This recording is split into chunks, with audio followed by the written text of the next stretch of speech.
कांड को अंजाम देने के मुख्य गवाह उमेश पाल को सरेआम गोलियों से मौत के घाट उतार दिया गया। आपको बता दें कि 16 दिन से ज्यादा बीत चुके हैं इस पूरे घटनाक्रम के, लेकिन अभी भी जो आरोपी हैं वो पुलिस की गिरफ्त से कोसों दूर है। बड़ा सवाल ये है कि ये जो आरोपी हैं, ये जो शार्प शूटर्स हैं, आखिरकार छुपे कहाँ हैं। अब सवाल ये भी बन चुका है कि ये यूपी की सीमा के अंदर है या यूपी के बाहर हैं। ये पुलिस के लिए अब बहुत बड़ी चुनौती बन गई है इन तमाम लोगों को ढूंढ पाना। इस पर आज हम चर्चा करेंगे कि 16 दिन बीत जाने के बाद भी आखिरकार पुलिस के हाथ खाली क्यों हैं और अब पुलिस के सामने कितनी बड़ी चुनौती होगा इनको ढूंढ पाना, क्योंकि 2 खोखार अपराधियों को पुलिस ने मार गिराया, लेकिन बचे 5 शूटर्स कहाँ गए, इस पर सवाल अभी भी बाकी है। कुरुक्षेत्र पर आज हम इसी पे बात करेंगे, चर्चा करेंगे। हमारे साथ खास मेहमान भी जुड़ चुके हैं। आपका बहुत बहुत स्वागत है हमारे साथ इस चर्चा में। चंचल कुमार जी समाजवादी पार्टी से जुड़ चुके हैं, प्रवक्ता, बहुत स्वागत है। प्रदीप तिवारी जी हैं कांग्रेस से प्रवक्ता, बहुत स्वागत है। और हमारे साथ वरिष्ठ पूर्व IPS RK चतुर्वेदी जी भी जुड़ चुके हैं इस चर्चा में, बहुत स्वागत है इस चर्चा में आप सभी का। शुरुआत करते हैं RK चतुर्वेदी जी आपके कमेंट के साथ। सर, ये पूरा घटनाक्रम आपने देखा होगा 24 फरवरी को हुआ। ऐसी तमाम घटनाएं पुलिस के लिए कदम कदम पर बहुत सारी चुनौतियां बढ़ाती हैं और सवाल भी उठता है, क्योंकि जब पुलिस मान लेती है कि प्रतिष्ठा पर सवाल उठ रहा है लगातार, क्योंकि जिस तरीके से पूरा घटनाक्रम हुआ उसके बाद पुलिस भी बहुत फूंक फूंक कर कदम आगे बढ़ा रही है। आप किस तरह से देख रहे हैं पूरा घटनाक्रम सर? देखिए मैडम, अतीक एक सामान्य अपराधी नहीं, एक माफिया है। और अगर आप इसकी क्रिमिनल हिस्ट्री देखें तो 1979 मतलब लगभग 44 साल से आदमी, 42 साल से ये आदमी, 44 साल से ये आदमी अपराध जगत में सक्रिय है। चाहे ये घटनाक्रम हो या इसके पहले के भी घटनाक्रम, क्योंकि मेरी नौकरी इलाहाबाद से शुरू हुई और मैं लास्ट में आई इलाहाबाद था जी। तो मैं इस गैंग और इस तरह के कार्यप्रणाली से अच्छी तरह वाकिफ़ हूँ। ये बहुत लंबे प्लान बना करके ये लोग काम करते हैं और ये घटना तो बिल्कुल इनकी कसमसाहट में है। इनका पूरा साम्राज्य जैसे धूल धूसरित हो रहा था, तो इन्होंने एक मैसेज देने की कोशिश की है कि अभी भी इनका दबदबा कायम है। तो इसके लिए बड़ी लंबी प्लानिंग हुई है। अभी जैसे कल आज ही के अखबारों में है कि या चैनल्स में देखा मैंने कि इनका लड़का जो शूटर्स के तौर पे आइडेंटिफाई हुआ है जी, उसने उसी दिन लखनऊ में किसी ATM से, उसके ATM से पैसे निकाले गए, उसका मोबाइल फ़ोन की लोकेशन लखनऊ डाली गई। तो जब इतनी लंबी प्लानिंग घटना करने के पहले की होगी तो उसी हिसाब से इन्होंने ये भी सोचा होगा कि घटना करने के बाद पुलिस हमारे पीछे किस तरह पड़ेगी, और वो भी पूरा प्री प्लान होगा। तो ये आसान नहीं है इनको पकड़ पाना, मुश्किल है, चूहा बिल्ली का खेल हो रहा है। ये ज़रूर है कि वर्तमान में जो पुलिस की कार्यप्रणाली है वो बिल्कुल सही लाइन पे चल रही। मैं इसको कहूँगा कि ये जिस तरह से ये घटना से पहले जो कार्रवाइयाँ होनी चाहिए, उनके शूटर्स को आइडेंटिफाई करना, उनके शरणदाताओं को, उनके आर्थिक लाभ लेने वालों को, उनके पॉलिटिकल जो भी सपोर्टर्स हैं उनको, इन सारे लोगों को आइडेंटिफाई करके अब कार्रवाई की जा रही है। तो निश्चित रूप से इस तरह से अगर ये कार्रवाई की जाएगी तो पूरे गैंग की कमर वास्तव में टूटेगी। जहाँ तक गिरफ्तारी का सवाल है तो मैंने पहले ही कहा कि चूंकि ये इस तरह से प्लान करके इन्होंने क्राइम किया हुआ है कि इन्होंने अपने छिपने के लिए भी प्री प्लानिंग की होगी और ज़बरदस्त प्लानिंग की हुई, हल्की फुल्की नहीं की है, क्योंकि इन्हें आइडिया है कि इसके बाद पुलिस का, गवर्नमेंट का, शासन का क्या रिएक्शन होगा, इसका पूरा अंदाज़ा इनको था।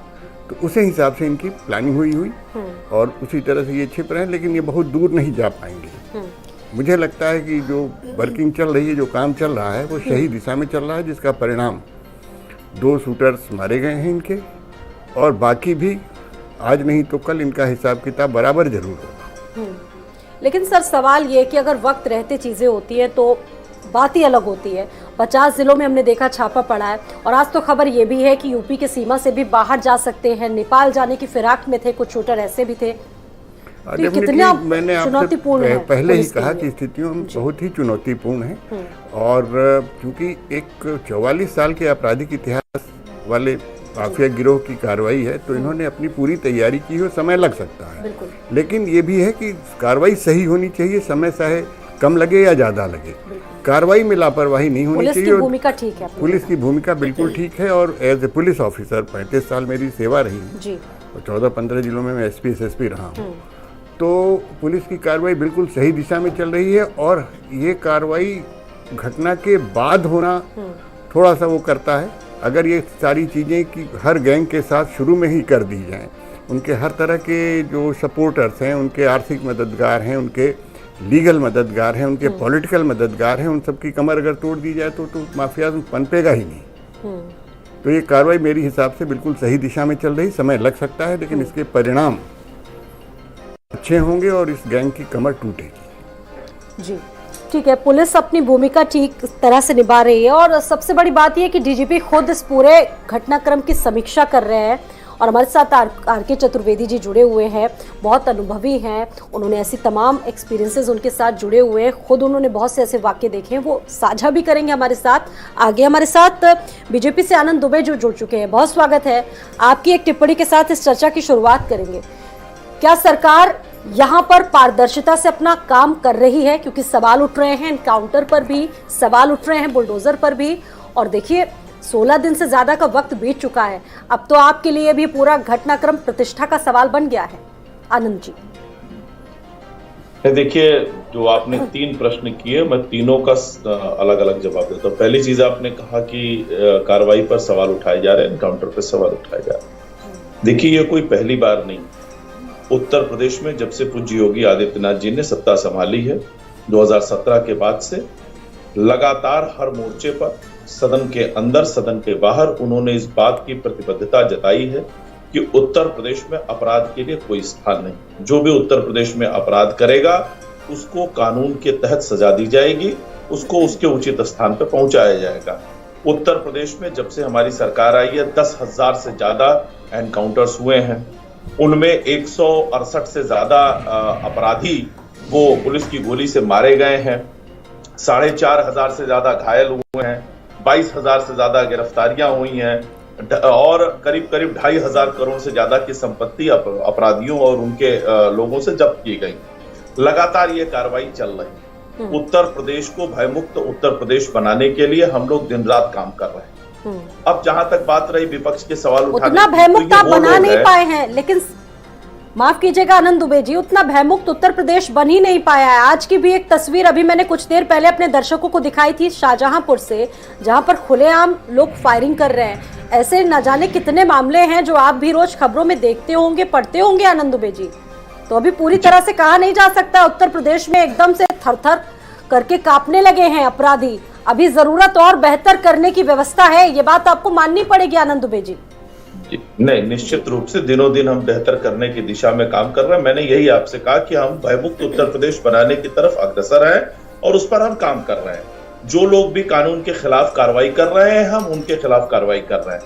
अब जहां तक बात रही विपक्ष की जो इस पे सवाल उठा रहे हैं, तो ये तो वो लोग हैं जिन्होंने अपराधियों को पाला, पोषा, कुसुमित पल्लवित किया, उनको विधानसभा भेजा, उनको लोकसभा भेजने का काम किया, उनके लिए उनको संरक्षण देने का काम किया। तो उनके खिलाफ कार्रवाई जब होगी तो उस पे सवाल तो विपक्ष उठाएगा ही। विपक्ष तो वो है जो आतंकवादियों तक की गिरफ्तारी पर सवाल उठा देता है, आतंकवादियों तक के मुकदमे वापस लेने के लिए पैरवी की, जिस पर हाईकोर्ट ने फटकार लगाई। आतंकवादी अगर लू से मर गया तो उस पर भी अपनी ही पुलिस पर केस दर्ज करने का काम पूर्ववर्ती सरकारों ने किया है। तो इनका जो चरित्र है और इनका अपराधियों और आतंकियों के प्रति जो हमदर्दी भरा रवैया है, उत्तर प्रदेश की सरकार, उत्तर प्रदेश की जनता देख चुकी है। लेकिन अब चीजें पलट चुकी हैं। आप देखिए ना, आज कार्रवाई होती है, कल जो है आज एक्शन होता है, कल से जो है सरकार का रिएक्शन शुरू हो जाता है। अब पहली बार अपराधियों के घरों पर बुलडोजर चलाने का काम किसी सरकार ने किया तो हमारी सरकार ने किया। अपराधियों को जेल भेजने का काम हमारी सरकार ने किया। पहली बार मुख्तार अंसारी को 3 मामलों में सजा हुई है, वो हमारी सरकार में हुई है। और ये अतीक अहमद हो या कोई भी, इनके अंदर अच्छा, अखिलेश यादव एक सवाल भी पूछते हैं आनंद दुबे जी, सदन के बाहर, विधानसभा सत्र के बाहर सरकार से सवाल भी पूछते हैं कि आखिरकार सरकार जब माफियाओं की कमर तोड़ रही है, कार्रवाई कर रही है, एक्शन पर एक्शन ले रही है, तो कम से कम सरकार 100 माफियाओं की लिस्ट भी चस्पा कर दे। क्या करेगी योगी सरकार? समय पर माफियाओं की लिस्ट चस्पा की गई है, और लेकिन विपक्ष को यह दिखता नहीं है। विपक्ष अपने सुविधानुसार अपने वोट बैंक की सहूलियत के हिसाब से एक दो नाम चुन लेता है जहां से उसको लाभ हो और उस पर वो हाय तौबा मिलता है। या बताइए, सुशील मोच हो, सुंदर भाटी हो, अनिल दुजाना हो, कसाना हो, या फिर ध्रुव सिंह कुंटू हो, इसके अलावा बदन सिंह बद्दो हो, या मुख्तार अंसारी हो, अतीक अहमद हो, नहीं तमाम ऐसे नाम हैं जिनके ऊपर कार्रवाई की गई है। अगर 2,500 करोड़ से ज्यादा की संपत्ति जब्त की गई है या हजारों हेक्टेयर जमीन इनसे खाली कराई गई है तो किसी एक माफिया की तो है नहीं। वो उत्तर प्रदेश में अलग अलग इलाकों में जो लोग संगठित रूप से गिरोह बनाकर अपराध कर रहे थे उनके खिलाफ कार्रवाई की गई। ठीक है, देखिए अब सीधा सवाल चंचल यादव जी यही है कि अब देखिए सरकार का भी दावा है, कह रही है कार्रवाई कर रहे हैं, एक्शन पर एक्शन ले रहे हैं, माफियाओं की कमर तोड़ रहे हैं, तो फिर प्रॉब्लम कहां से है? अब माफियाओं को जब सही जगह पहुंचाया जा रहा है तो आपको ऐतराज क्यों है? स्वाति जी, इन लोगों को झूठ की ट्रेनिंग दी जाती है, ये लोग झूठ बोलने में बहुत माहिर लोग हैं। अगर पूछा जाए अतीक अहमद कौन सी जेल में बंद है, वहाँ पे किस पार्टी की सरकार है, वहाँ पे सरकार में कौन बैठा हुआ है और किसके इशारे पे सारी चीज़ें हो रहा है, और किस तरीके से नंद गोपाल नंदी जो वर्तमान में मंत्री बने बैठे हैं उनकी बहुत सारी फोटो जो है अतीक अहमद के साथ वायरल हो रही है। और आप पीछे 15-20 साल की बात बताते हो, 25 साल की बात बताते हो, वर्तमान का जो सिनेरियो है, उनकी पत्नी बाकायदा प्रेस कॉन्फ्रेंस करके इतने बड़े आरोप लगाई हैं। क्या आपकी हिम्मत है मंत्री को बर्खास्त कर दें? क्या अगर मंत्री को बर्खास्त बगैर किए क्या निष्पक्ष जांच हो सकती है? और सवाल ये उठता है कि जो वर्तमान में जिनको आरोपी बनाया है सरकार ने, इन्हीं प्रयागराज के जो है महानगर के अध्यक्ष हैं क्या नाम है, राहिल हसन, उनका भाई आरोपी है उसमें। तो इसमें संलिप्तता किसकी है और किन लोगों के इशारे पे किया गया है, बहुत बड़ी बात है। दूसरी बात यह है कि शर्म आनी चाहिए भारतीय जनता पार्टी के लोग जो बात बोल थर-थर कांपने की बात करते हैं। आप मुझे बताइए 16 दिन बीत गए हैं और अभी भी अगर देखा जाए तो कोई सही कार्रवाई नहीं हो पाई है। और इनसे बात की जाए और नहीं तो बहुत सारे रिश्तेदारों के घर गिरा दे रहे हैं, कहीं कुत्ते को मार दे रहे हैं, कहीं बिल्लियों को मार दे रहे हैं। अरे क्या कर रहे हो आप? आज पूरे हिंदुस्तान और पूरी दुनिया के लोग उत्तर प्रदेश के ऊपर क्या आप कानून का राज की बात कर रहे हो? आजादी के बाद ऐसा कब हुआ था दुबे जी, जब एक माँ और बेटी को सरेआम शासन प्रशासन के सामने जिंदा जला दिया गया हो? आपको याद है? आपने शायद वीडियो देख लोगे ना, आप रोंगटे खड़े हो जाएंगे। क्या बात कर रहे हैं आप? लॉ एंड ऑर्डर की बात कर रहे हैं और आप बात कर रहे हैं क्या नाम है कि यहां तो सरकार के पक्षपात का काम कर रही है। मैं आपको बताता हूं, पुष्पेंद्र यादव हत्याकांड जिसमें पुलिस ने इनकाउंटर किया और बाकायदा सुप्रीम कोर्ट ने कहा कि जो है पुलिसकर्मियों के खिलाफ कार्रवाई की जाएगी, लेकिन आपने क्या किया? उनको जो है कुछ मुआवजा देने के बजाय, उनके ऊपर कुछ करने के बजाय आपने कुछ नहीं किया। लेकिन जातिवादी मानसिकता से आप काम करते हो। आप मुझे बताओ, विवेक तिवारी हत्याकांड हुआ था नहीं हुआ था उत्तर प्रदेश के अंदर, और आपने उनकी पत्नी को क्या बनाया? जातिवाद है, मैं आपको बताया है, मैंने आपको जातिवाद बता रहा हूं। और सुनिए, जातिवादी मानसिकता के ये लोग हैं। और कुलदीप सिंह सेंगर का प्रकरण है, आप मुझे बताइए हिंदुस्तान के इतिहास में ऐसा पहले कब हुआ था कि एक लड़की को बलात्कार का केस आरोप लगाती है, उसके चाचा, उसकी चाची, उसकी मौसी की हत्या कर दी जाती है, उसके पिता को जबरदस्ती सुसाइड करना पड़ता है, वकील को जो है घायल कर दिया था। चंचल कुमार जी, यही जो आप कह रहे हैं, इन घटनाओं का ये जो आप जिक्र कर रहे हैं, मैंने पहले ही उनसे पूछ लिया कि ये घटनाएं घटित हुई है प्रदेश में। अभी कह नहीं सकते कि कानून व्यवस्था मजबूत हो चुकी है। 30 सेकंड मुझे और दीजिए। आप मुझे बताइए दुबे जी, आप मुझे बताइए कुलदीप सिंह सेंगर जो हमारे मुख्यमंत्री की सजाती हैं, क्या उनके किसी रिलेटिव के घर पे आप बुलडोजर चलाया आपने? आपकी हिम्मत नहीं है, आपकी नियत नहीं है साहब। ठीक है, आनंद दुबे नियत की बात है नहीं है। हम कह रहे हैं सरकार है, सरकार को सबको समान समझना चाहिए। जहां तक आपको क्या नाम है संभाव की बात होती है। ठीक है, जवाब दे रहे हैं। 20 सेकंड में अपनी बात कंप्लीट कीजिएगा, उसके बाद मैं दूसरे लोग के पास जाऊंगा जी। देखिए, मानसिकता तो सबकी स्पष्ट उजागर हो गई कि सदन में जब मुख्यमंत्री जी कहते हैं कि अपराधियों को मिट्टी में मिला देंगे, तो अखिलेश यादव जी खड़े होकर अपराधियों के पक्ष में खड़े होते हैं। अरे किसके पक्ष में कौन खड़ा है पता नहीं आपको? पूरे देश में, पूरे उत्तर दुबे प्रदेश जी में किसके पक्ष में कौन खड़ा है? अभी नंद गोपाल नंदी का नाम आया कि नहीं आया सामने आपके? क्या आपकी हिम्मत है उनको बर्खास्त करेंगे मंत्री पद से? क्या आप निष्पक्ष कार्रवाई की बात करने की बात कर रहे हैं? क्या नंद गोपाल नंदी को बर्खास्त नहीं होना चाहिए और आप बात कर रहे हैं?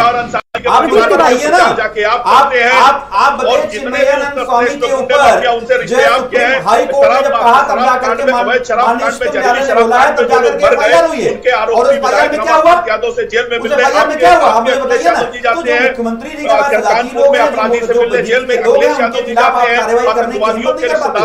ठीक है, सवाल तो ये है, लेकिन मैंने आपको क्वेश्चन उठाया है, आप उसका जवाब दीजिए।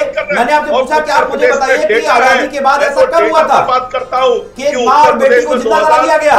दूसरे की बात तो सुन लीजिए आपने। जो डेटा है, अरे क्या डेटा है? सवाल और उनके जवाब कम से कम सुन तो लीजिए। दोनों लोग एक साथ बोलेंगे तो कुछ समझ में नहीं आएगा किसी को।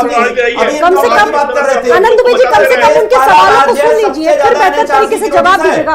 प्रदीप तिवारी, प्रदीप तिवारी, ठीक है, ठीक है। अरे प्रदीप तिवारी जी, उत्तर प्रदेश में आए दिन दंगे होते थे, हर दिन दंगे होते थे। 16 दिन बीत चुके हैं, सरकार कहती है कि माफियाओं की जगह जेल, लेकिन अभी भी जेल तक पहुंचाया नहीं जा सका है माफियाओं को।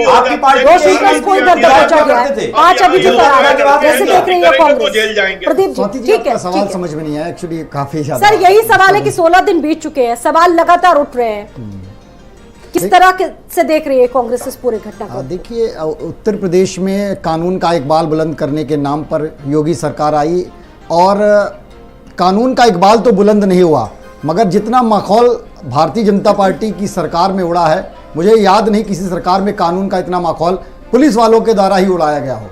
बात कर रहे थे इनकाउंटर किस तरीके से फर्जी इनकाउंटर हुए, भाई ने भी अभी नाम लिया कि विवेक तिवारी का हत्याकांड, देखिए यहीं गोमती नगर में किस तरीके से कांस्टेबल ने उसको रात में गोली मार दी, उसके बाद उसको लिपापोती करने के लिए बता दिया गया कि हमने आत्मरक्षा में गोली चलाई। आप देख लीजिए किस तरीके से कानपुर के व्यापारी मनीष गुप्ता रहे हों, जाकर के उत्तर प्रदेश की पुलिस उनको हत्याकांड को अंजाम दे देती है। आप जाति विशेष बार बार कहते हैं, अरे हम जाति विशेष की बात नहीं करते हैं। जब उत्तर प्रदेश का चुनाव हो रहा था, मुख्यमंत्री जी खुद 80-20 की बात करके आते हैं और आप कह रहे हैं कि जाति विशेष की विपक्षी पार्टियां बात करती हैं। अगर जाति विशेष, आपको 20 करोड़ जनता ने चुन करके उत्तर प्रदेश का मुख्यमंत्री बनाया और आपका एक पक्षीय रवैया, आप चुनिंदा होते हैं, चुनिंदा होकर के कार्रवाई करते हैं। मानता हूं मैं, बिल्कुल इसमें कोई गुरेज नहीं है कि अतीक अहमद के ऊपर कार्रवाई होनी चाहिए, मुख्तार अंसारी जैसे अपराधी के ऊपर कार्रवाई होनी चाहिए, मगर क्या आपकी जाति विशेष से जो ताल्लुक रखते हैं उनके ऊपर कार्रवाई करने में क्यों हिचकते हैं आप? कुलदीप सिंह सेंगर का नाम, आपने कुलदीप सिंह सेंगर के ऊपर बुलडोजर चलाया, घर के ऊपर उनके बुलडोजर चलना चाहिए था कि नहीं चलना चाहिए था? मैं नाम लेना चाहता हूं, आपके जालौन से सांसद हैं भानु प्रताप सिंह, हत्या समेत 5 मुकदमे इनके ऊपर दर्ज हैं जबरन वसूली के, क्या बुलडोजर चला? एसपी सिंह बघेल, ये आगरा से सांसद है, इनके ऊपर जबरन वसूली, धमकाने, डराने, हत्या का मामला भी दर्ज है, क्या इनके घर पे बुलडोजर चला? नहीं चलेगा, न चला है न चलेगा। क्यों? क्योंकि अगर आपकी पार्टी में कोई शामिल हो जाएगा, आपकी पार्टी में आ जाएगा, तो आप वॉशिंग मशीन में उसको डाल करके क्लीन कर देते हैं, वहां पे बुलडोजर आपका रास्ता भूल जाता है। तो क्यों ना कहूं और क्यों ना कहे कोई विपक्षी पार्टी कि आप चुनिंदा होते हैं, जातिवाद फैलाते हैं। अगर जातिवाद की सबसे बड़े फैलाने की अगर कोई जिम्मेदार है तो वो इस समय भारतीय जनता पार्टी है। आप अपराधियों में भी जाति देख लेते हैं, शर्म आती है। आप 20 करोड़ लोगों के आप मुख्यमंत्री हैं, मगर आप कुछ चुनिंदा लोगों को छोड़ करके कुछ चुनिंदा लोगों को खुश करने के चक्कर में इस तरीके की कार्रवाई करते हैं। तो कांग्रेस पार्टी को अगर आप कहें तो कांग्रेस पार्टी इसका विरोध करती है और मुख्यमंत्री जी से आग्रह करती है कि आप कम से कम उस तरफ भी नजर डालिए। मैं नाम नहीं लेना चाहता हूं क्योंकि मुझे भी कभी कभी डर लगने लगता है। अगर मैं प्रतापगढ़ के एक अपराधी का नाम ले लूंगा, अगर मैं एक और कुछ 2-4 नाम है उनके नाम ले लूंगा, तो मुझे भी डर लगने लगता है कहीं कोई कांड मेरे साथ में ना हो जाए। तो मुझे डर लगता है, मगर कार्रवाई विश्वास नहीं है सरकार की कार्यवाही पर। कांग्रेस को आपको विश्वास नहीं है? नहीं, विश्वास होना तो तब होना कि अगर आप ठीक है, आ रही हूँ। मनीषा जी से भी एक रिएक्शन ले लूं पहले। मनीषा अहलावत हमारे साथ जुड़ी हुई है, आरएलडी से प्रवक्ता। बहुत स्वागत है मनीषा जी, बहुत देर से आपके पास नहीं आ पाई। आप कैसे देख रही है, कब तक बचते रहेंगे हत्यारे? नमस्ते जी। बुलडोजर की कार्रवाई होती है और इससे वाहवाही तो बहुत लूट लेते हैं, लेकिन ये एक सरकारी तंत्र और कानून व्यवस्था की विफलता दर्शाता है, क्योंकि हम एक तरीके से न्याय नहीं दे पा रहे हैं, हम ना तफ्तीश नहीं कर पा रहे, हम अपराधियों को ढूंढ नहीं पा रहे। तो किसी के घर पे बुलडोजर चलाना सबसे आसान है, उसके बीवी बच्चों को सड़क पे लाना बहुत आसान है, और इसमें हम शॉर्टकट में सरकार कट लेती है। अपराधी नहीं पकड़े जाते, सिर्फ उनके बच्चे और बीवी बेघर हो जाते हैं। और ये एक सरकारी संपदा का नुकसान भी है। देखिए, किसी का निजी घर भी हो और उसे बनाने में पैसा लगता है, समय लगता है, और वो पैसे पे शायद उन्होंने टैक्स भी दिया होगा। अब वो अपने नहीं, वो तो सरकार कहती है कि अवैध निर्माण के खिलाफ ये कार्रवाई हो रही है। वो अवैध निर्माण है, इसकी वजह से उनके घर पर बुलडोजर चल रहा है। ये एक मनीषा जी विफलता इनकी है जिसको ये छुपा रहे हैं उससे। दूसरा ये है कि अभी कितने ही नाम लिए गए हैं और काफी माफिया है जो खुला घूम रहा है प्रदेश में, लेकिन उनको ये नहीं पकड़ पा रहे हैं। जो खुले आम, आज ही किसी ने ट्वीट करी है एक फोटो जिसमें मिर्जापुर के डीएम के साथ और सीएम के साथ एक नामी गिरामी माफिया बैठे हैं। तो जब ये क्या संदेश दे रहा है जनता को भी और पुलिस को भी, पुलिस कैसे किसी को पकड़ने की जरूरत करेगी जब वो सीएम के बराबर में बैठा है। तो मेरा तो यही कहना है कि ये सब लीपापोती हो रही है, अच्छा टीआरपी मिल रहा है, बुलडोजर बाबा बन गए हैं, लेकिन न्याय व्यवस्था, कानून व्यवस्था बिल्कुल अपने नीचे स्तर पर है इस वक्त उत्तर प्रदेश में। आनंद दुबे जी, बुलडोजर का भी जिक्र कर रही हैं मनीषा जी लगातार। सवाल यही है कि बुलडोजर तो चलवा रहे हैं आप लोग, माफियाओं के घरों को गिरवा रहे हैं, जमींदोज करवा रहे हैं, क्या अब आपके राज्य में बुलडोजर न्याय का प्रतीक बन गया है? देखिए, मनीषा जी ने बहुत ही हमदर्दी, कितनी हमदर्दी दिखाई माफियाओं के साथ, जो है कहा उनके घर जो बने हैं गिरा दिए जा रहे हैं, बताइए वो बेघर हो जा रहे हैं, और उन्होंने टैक्स दिया। सवाल वो ये कह रही है उन्होंने टैक्स दिया। आखिरकार देखिए, जिनकी कोई गलती नहीं उस पर कार्रवाई क्यों? सवाल यही है। कठिन काम है, कठिन काम है, कमजोर है। अरे जिन्होंने लोगों की जमीनें छीनकर उन पर मकान बनाया, यही अतीक अहमद सैकड़ों एकड़ में अवैध टाउनशिप बसा रहा था सरकारी जमीन पर, उसको ध्वस्त किया, तो उसकी मेहनत की कमाई थी। गजब करते हैं आप लोग, टीवी पर बैठकर खुला माफियाओं का समर्थन कर रहे हैं और बड़ी बड़ी बातें कर रहे हैं। यही उजागर करता है कि किस तरह या बाकी जो विपक्षी दल है को पालने और पोषने का काम करते हैं। एक नाम बार बार उठाया गया, कुलदीप सेंगर। कुलदीप सेंगर, अरे समाजवादी पार्टी बताए ना कि कुलदीप सेंगर को विधायक बनाया कि नहीं? आपने टिकट देकर विधायक बनाया, तो बड़ा माफिया बनाया। कुलदीप सेंगर को अगर जेल भेजने का काम किसी ने किया तो हमारी सरकार ने किया, आपने नहीं किया। अरे आपको पता होना चाहिए, ऐसी घटनाओं की शर्त तो आनी चाहिए। आप राजनीतिक पार्टी को ऐसी घटनाओं को भी आप एफआईआर हो पाई है, राजनीतिक आपको जानकारी होनी चाहिए, आपको जानकारी होनी चाहिए। क्या वजह थी मुझे बताइए ना। इतने वर्षों से मुख्तार अंसारी पर मुकदमे थे, इसमें भी जातीय सजातीय अतीक के अलावा भी बहुत सारे अपराधी हैं, उनके भी नाम ले लीजिए आप। आप नाम ले लीजिए उनके भी। उनको ठीक है। पहली बात उत्तर प्रदेश को कहा जाता था कुछ साल पहले कि ये माफियाओं का गढ़ है, और अभी भी माफिया यहाँ से खत्म नहीं हुए। अभी भी ऐसे दुर्दांत अपराधी हैं जो उत्तर प्रदेश में रहते हैं, और यहाँ से कानून व्यवस्था को किस तरीके से वो लोग इंतजाम देते हैं, कानून व्यवस्था की धज्जियां उड़ाते हैं, ये भी आप खबरों में देखते होंगे।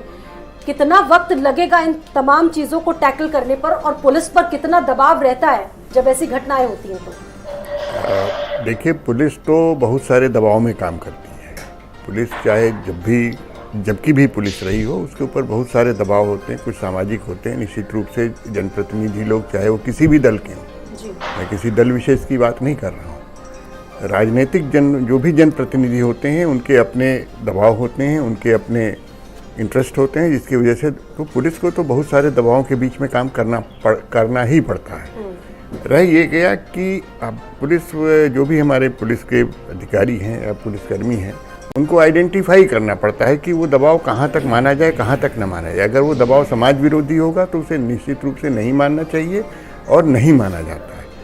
और ये एक कंसेप्ट है कि माफियाओं का गढ़, तो माफिया और गुंडे हर सरकार में रहे, हर ज़माने में रहे हैं, पुलिस कार्रवाई करती रही है। ये ज़रूर है कि ये जो बिल्डिंग्स के ध्वस्तीकरण का ये जो पॉलिसी आई है, ये पहली बार आई है, नहीं तो गैंगस्टर एक्ट में, एनएसए में और एनकाउंटर्स, आज ये एनकाउंटर्स ये पहली बार नहीं हो रहे हैं। तो थोड़ा कंफ्यूजन भी क्रिएट करती है लोगों के जहन में। हम सभी के जहन में सवाल उठता है कि आखिरकार ये माफियाओं के खिलाफ कार्रवाई हो रही है या फिर अवैध निर्माण के खिलाफ, और अगर ये अवैध निर्माण के खिलाफ है तो पहले से ही क्यों नहीं कमर तोड़ दी गई उन माफियाओं की? अब जब जाके मामले सामने आए हैं तब क्यों उनके घरों को गिरवाया जा रहा है? सर, ये भी सवाल लोगों के जहन में। अब मैं वही बात पहले भी मैंने कही कि ये सारे एक्शंस पहले होने चाहिए। हम पोस्ट इंसिडेंट हमारी एक्टिविटीज़ बढ़ती हैं। जब कोई घटना हो जाती है तब हम माफिया के शूटर्स ढूंढते हैं, हम माफिया के सपोर्टर्स ढूंढते हैं। हमें ये सारे होमवर्क्स पहले से करने चाहिए। और जहाँ तक एनकाउंटर्स की बात है, इस सरकार में एनकाउंटर हुए हैं, लेकिन ऐसा नहीं है कि पहले भी हुए हैं, और पहले सैकड़ों की संख्या में पहले भी हुए हैं। 2-2 लाख 2.5 लाख रुपए के इनामी वेस्टर्न यूपी में जो हुआ करते थे वो मारे गए हैं। श्री प्रकाश शुक्ला मारा गया, जिसका नाम सवाल ये भी है कि अगर जिस तरीके से एनकाउंटर्स हो रहे हैं तो फिर पुलिस व्यवस्था और तमाम चीज़ों की प्रक्रियाओं की ज़रूरत ही क्या है? इसी तरह से इनकाउंटर्स हो जाएं। मैडम मैं माफ़ी चाहूँगा, इनकाउंटर्स का पक्षधर तो मैं भी नहीं हूँ, लेकिन सवाल ये है कि आप हमारी न्यायिक व्यवस्था कहाँ जा रही है? 147 मुकदमों में की एक लिस्ट छपी हुई है आज अखबार में, उसमें 105 मुकदमे हैं जिनके ऊपर लिखा हुआ PI पेंडिंग इन्वेस्टिगेशन। अभी तक तफ्तीश पूरी नहीं हुई, मुकदमे में गवाह पक्षद्रोही हो जा रहे हैं। तो हमें उसी हिसाब से, अगर अपराध बढ़ रहा है, हम अपनी पुलिसिंग की व्यवस्था बढ़ा रहे हैं, तो हमें अपने जुडिशियल सिस्टम को ठीक करना पड़ेगा। अब मुकदमे का भय नहीं होता, भय किसी भी व्यवस्था में, किसी भी राजनीतिक व्यवस्था में दंड का भय होता है। दंड वो होता है, दंड वो नहीं हुआ जो पुलिस ने 2 डंडे मार करके हवालात में बंद कर दिया, वो दंड नहीं है। दंड का भय है अभी उत्तर प्रदेश में, दंड का भय तो है अभी भी स्थापित होना चाहिए। और वर्तमान समय में वो दंड भले चाहे बुलडोजर के जरिए किया जा रहा है या जो भी किया जा रहा है, लेकिन कहते हैं कानून का राज तब स्थापित होगा जब अपराधी के मन में दंड का भय हो, और दंड का मतलब होता है सजा होना। इतने सारे मुकदमे में अतीक अहमद को सजा नहीं हुई, बहुत सारे लोग हैं जिनको कोई सजा नहीं हुई, मुकदमे चलते रहे, मुकदमे पेंडिंग, इवन CBI तक, और उसके पास भी मुकदमे चल रहे हैं। राजूपाल की हत्या 2005 में हुई, 2023 आ गया, अभी तक उसमें कोई सजा नहीं हुई, जबकि इतना एक सिटिंग MLA मारा गया था और सरेआम चौराहे पे मारा गया था। तो जब तक हम अपनी उसकी जो दंड व्यवस्था है, इसको भी हमें उसी तरह से सुधारना पड़ेगा। ठीक है, बिल्कुल। आ रही हूँ आपके पास चंचल जी। आनंद जी, सवाल यही है कि अगर इस तरीके से चीजें घटित होंगी, एनकाउंटर्स होंगे, तो फिर सवाल यही है कि अदालतें क्या करेंगी? अदालतों को भी तो अपना काम करना होगा। नहीं, अदालतें, देखिए अदालतें अपना काम कर रही हैं, मैंने आपको उदाहरण दिया ना, अदालतें अपना काम कर रही हैं और सिस्टम भी अपना काम कर रहा है। आप ये बताइए कि मुख्तार अंसारी के खिलाफ 30-35 साल से मामले दर्ज थे, कोई सजा नहीं हो रही थी, कोई जांच नहीं हो रही थी। पहली बार 3 मामलों में मुख्तार अंसारी को सजा हुई है इसी सरकार में। उत्तर प्रदेश में तेजी के साथ जितने भी गुंडे माफिया हैं, उनके खिलाफ जांच जारी है, चार्जशीट लग रही है, और वो उनको सजा दिलाने के मुकाम पर हम पहुंच रहे हैं। इसीलिए इन गुंडे माफियाओं में खलबली पैदा हुई है। अतीक अहमद के खिलाफ भी जांच बहुत तेजी से आगे बढ़ रही थी, इन मामलों में उनको सजा होनी है, इसीलिए इस तरह की घटनाओं को इन्होंने अंजाम दिया। लेकिन तो हाईकोर्ट ने भी टिप्पणी कर दी, इस तरह की कार्रवाई हो रही है, जिस तरह की कार्रवाई मुख्तार हो का रही है, गिरोह सबसे खुकार और खतरनाक गिरोह है।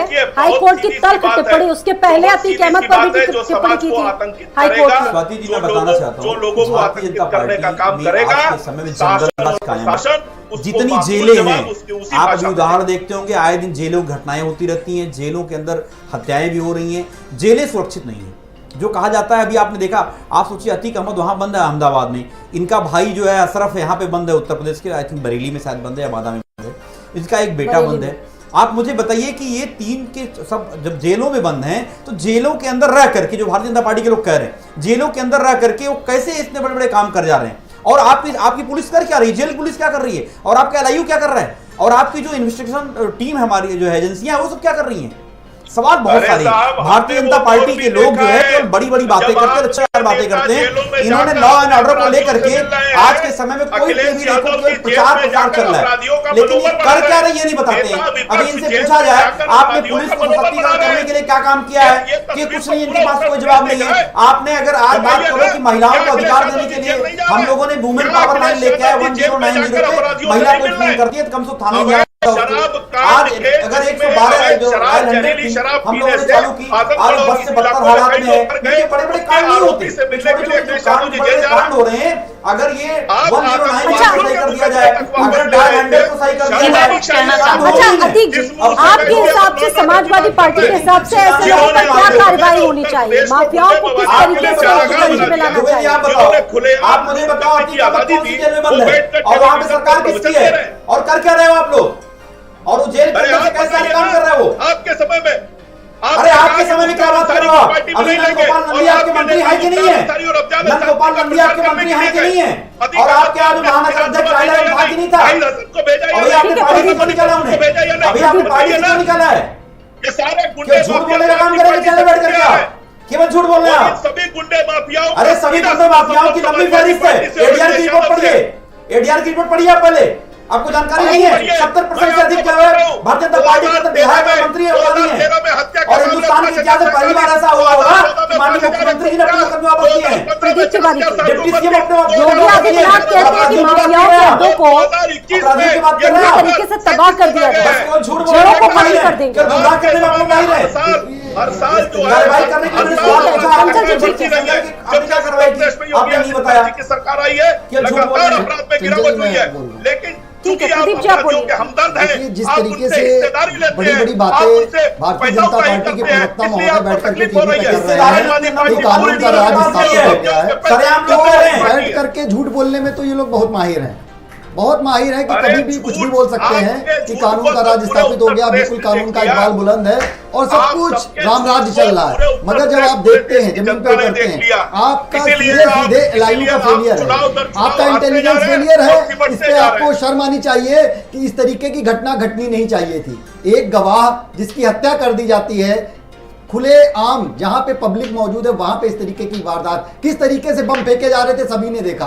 आपका एलआईयू फेलियर नहीं है, कैसी पुलिसिंग है आपकी, ये कैसी व्यवस्था है? आप सरकार पूरी तरीके से नकारा हो गई है, सरकार अपनी जिम्मेदारियों से भागती है।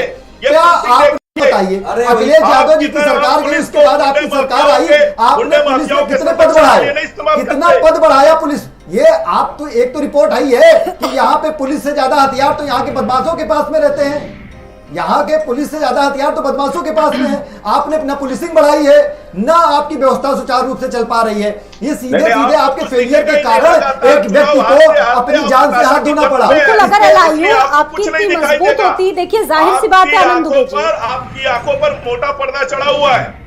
नहीं, मोटा पर्दा आप चढ़ाने की कोशिश कर रहे हैं। किस तरीके की ये जो बुलडोजर के नाम पे कार्रवाई कर रहे हैं, ये जो आप कर रहे हैं ना, ये समझ में आता है। आनंद इस प्रदेश की जनता को सवाल तो समझ में बनता आता है है कि अगर आप आपको लोकल अपराध इंटेलिजेंस को रोकने में होती तो शायद नाकामयाब हुए। वारदात प्रयागराज में होती नहीं है कि आप अपराध अच्छा को ठीक है रोकें। आनंद जी आप मानते इस हैं तरीके हाई से कोर्ट ने भी अब तो कार्रवाई सब करते हैं कि टिप्पणी कुछ कर लोग दी। खुश हो जाएं, वो होने वाला नहीं है। आपको एक तरफा कार्रवाई नहीं करनी है। आप 20 करोड़ लोगों को मैं बार बार कहता हूं कि मुख्यमंत्री हैं, तो आप अपराधियों की लिस्ट है जारी करिए और एक तरफ से कार्रवाई करिए सबके यहाँ, बुलडोजर चलवाइए ना। कांग्रेस पार्टी आपके साथ में है, आप लिस्ट जारी करके सभी के ऊपर बुलडोजर चलवाइए। नहीं, मगर मैं आप जैसे भी कह रही थी कि बुलडोजर की कार्रवाई अलग से होती है, तो वो अलग से नहीं है, वो इन्होंने उसी के परिप्रेक्ष्य में चालू करी है। वरना तो इस प्रदेश में लेकर के कितनी अवैध कॉलोनियां बनी होंगी, क्या ये सबके ऊपर बुलडोजर चलवा देंगे? तो नहीं होगा। मगर ये है कि हाँ, एक वर्ग विशेष को अच्छा आनंद जी देखिए सीधा सवाल यही है आनंद जी, ठीक है राजनीतिक बातें, आरोप प्रत्यारोप अपनी जगह है, अब तो हाईकोर्ट ने भी तल्ख टिप्पणी कर दी है, उसको तो आप स्वीकार करते ही होंगे ना? नहीं, देखिए माननीय उच्च न्यायालय जो भी कहता है हम उसको सिरोधार्य करते हैं और उसके हिसाब से कार्रवाई करते हैं। तो हाईकोर्ट ने अपनी टिप्पणी में कहा है कि प्रयागराज की धूमनगंज इलाके में जिस तरीके से ये पूरी वारदात हुई है, उसके बाद लगता नहीं है कि वहां पर कानून का इकबाल है, वहां पर अपराधियों का इकबाल चलता है, अतीक अहमद का इकबाल चलता है। इस बात को स्वीकार कर लीजिए आप। देखिए उत्तर प्रदेश में माननीय उच्च न्यायालय ने जो बातें कही हैं हम उसका अध्ययन करेंगे। माननीय उच्च न्यायालय की जो भी सुझाव है हम उनका पालन करेंगे। लेकिन पूरा उत्तर प्रदेश ये देख रहा है कि किस तरह से उत्तर प्रदेश में अपराधियों के खिलाफ कार्रवाई की जा रही है। एक दौर था जब उत्तर प्रदेश में निवेशक नहीं आते थे, अखिलेश यादव जी को इन्वेस्टर समिट करने के लिए मनीषा जी एक मिनट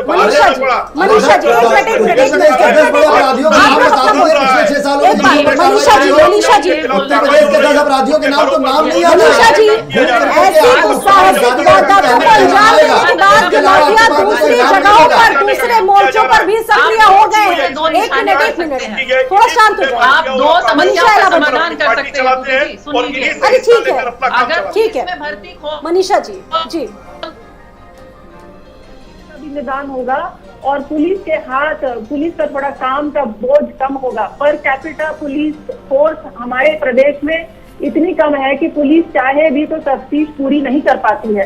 इसीलिए यहाँ कोर्ट के भी हाथ बन जाते हैं। जब पुलिस इन्वेस्टिगेशन करके आगे केस नहीं बढ़ाएगी तो कोर्ट भी क्या करेगी। तो पुलिस को पर कैपिटल हमारे यहाँ बहुत कम है, पुलिस रिफॉर्म्स की जरूरत है।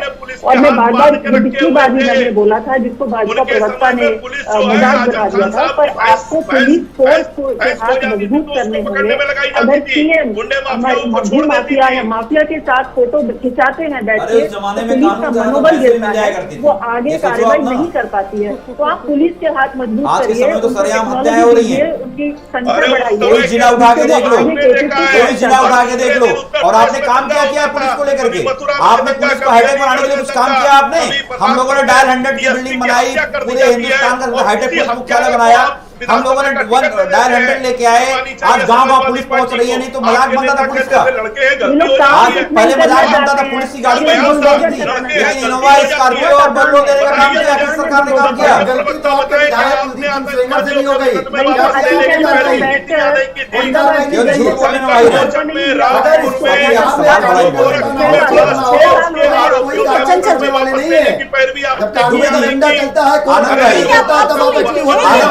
आनंद भाई सुन लीजिए, आनंद भाई सुन लीजिए।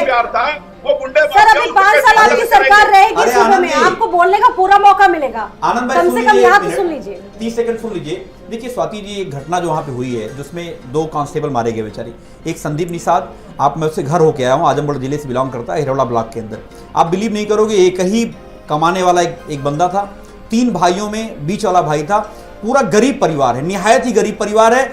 उसी की वजह से उनका भाई पढ़ाई कर रहा था इलाहाबाद में। आज सरकार जो है, मैं समझता हूं कि कम से कम अगर अच्छी मानसिकता की होगी तो शायद उस परिवार को आर्थिक मदद कर देगी और परिवार में उसके भाई को कम से कम एक नौकरी मिल जाए।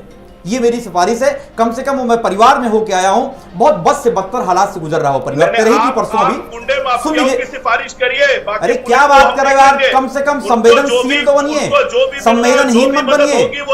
द्विवेदी, कम से कम ऐसे मौके पे तो राजनीति मत करो मेरे भाई। कम से कम ऐसे मौके पर राजनीति मत करो, मत ऐसे मौके पर राजनीति करो, मत करो। कैसे राहत पहुंचेगी इसकी चिंता मैं ये कह रहा हूँ, सुन लीजिए मेरी बात को। मेरी दरखास्त आपसे भी है, आप कम से कम जो भूखी बहरी सरकार बनी हुई बैठी है, मैं ये आवाज उठाना चाहता हूँ निषाद परिवार के लिए और एक राघवेंद्र, जो दोनों परिवारों के लिए, कम से कम उस परिवार को इतनी आर्थिक मदद दी जाए उनके परिवार का भरण पोषण हो सके। कम से कम उस परिवार को 1 करोड़ रुपया दिया जाए, कम से कम उस परिवार को, एक आदमी को, परिवार को नौकरी दी जाए। ये आप बात पहुंचा दीजिए, ये आपके लिए आप ही कर दो, मैं नहीं कर रहा हूं। बिल्कुल। आर.के. चतुर्वेदी जी, देखिए हाईकोर्ट ने भी तल्ख टिप्पणी कर दी है, आपने भी देखा होगा अखबारों में, खबरों में। अब जिस तरीके से हाईकोर्ट की तल्ख टिप्पणी आई है, उसके बाद आगे क्या चीजें आपको लगता है बदलती दिखेंगी? देखिए, मैंने पहले ही कहा, पहले ही आपने फर्स्ट टर्म में मुझे कहा कि इस गैंग का अस्तित्व समाप्त होता जा रहा था, इसलिए उन्होंने एक ये दुस्साहसपूर्ण घटना की। और घटना को दुस्साहस में इसलिए कहूँगा कि सारे जितने अपराधी थे सबको मालूम था कि जगह जगह CCTV कैमरे लगे हुए हैं, लेकिन आप ये देखिए कि किसी भी अपराधी का मुंह ढका नहीं हुआ था, खुलेआम उन्होंने किया था। वो एक मैसेज देने की कोशिश उनकी तरफ से ज़रूर हुई थी कि अभी ये साम्राज्य इनका समाप्त नहीं हुआ, ढहा नहीं है, हम हैं। तो सरकार को भी उसी अनुरूप कार्रवाई करनी चाहिए, करनी पड़ेगी। अगर नहीं कर पाए तो फिर वो मैसेज कंटिन्यू करेगा।